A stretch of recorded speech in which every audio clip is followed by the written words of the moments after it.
Another cold read. And for those of you who don't know what a cold read is, it is simply my opinion, hot air, of what I think as an investor when I see a pitch deck for the very first time, particularly when I don't know anything about the company.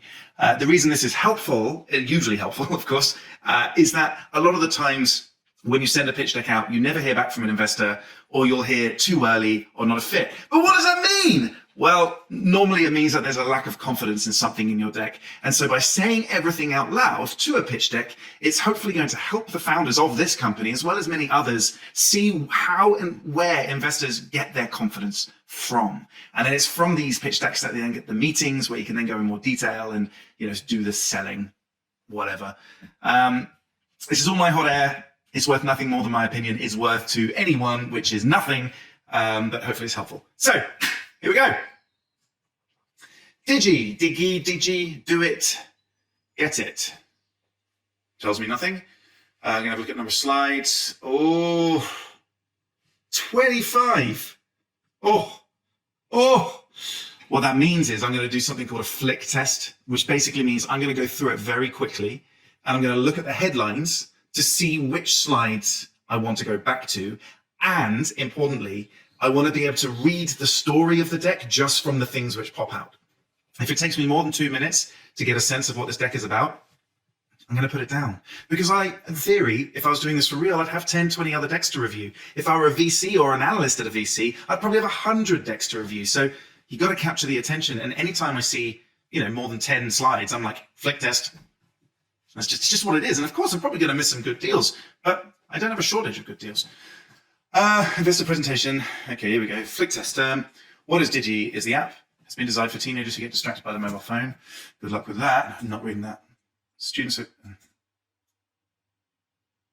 All right. I annoyingly know something about this company, but I'm going to carry on. Restricting access to cell phones during all or part of the school day is really hard, but also important. Okay, this sounds like something to restrict, and I think it's something to restrict the use of phones in schools. Now, still flick testing solution. I mean, you've built an app to stop people using their phone. Total achievable market. Is it total achievable or total addressable? Are they the same? Maybe. 2019, there were 301 million pupils in secondary school. A market size isn't the number of people who use it. A market size is how much people are paying to solve the problem that market represents. That tells me nothing. Okay, I see screenshots. Whenever I see screenshots, what that tells me as an investor is that something exists. And so therefore, if this is claiming something exists, I want to see usage or pilot or something to say that someone else has validated this working. So I'm going to see if I can find that. Don't care, marketing, don't care.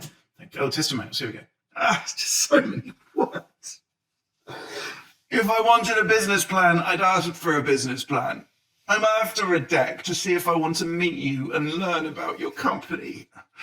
This close to putting the deck down.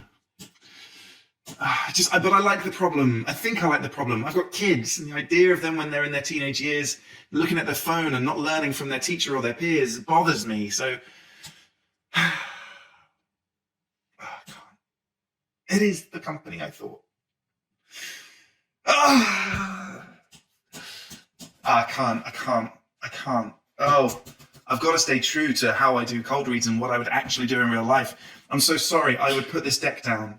But what I'd probably do as an investor is, because the problem, or at least the thing they're trying to do, came through very early in the deck, I would probably reply and say you're too early. And what I'm actually saying by that, or what I'm actually signaling by that, is I did not look at your deck, but there was something in it that makes it okay for you to contact me again.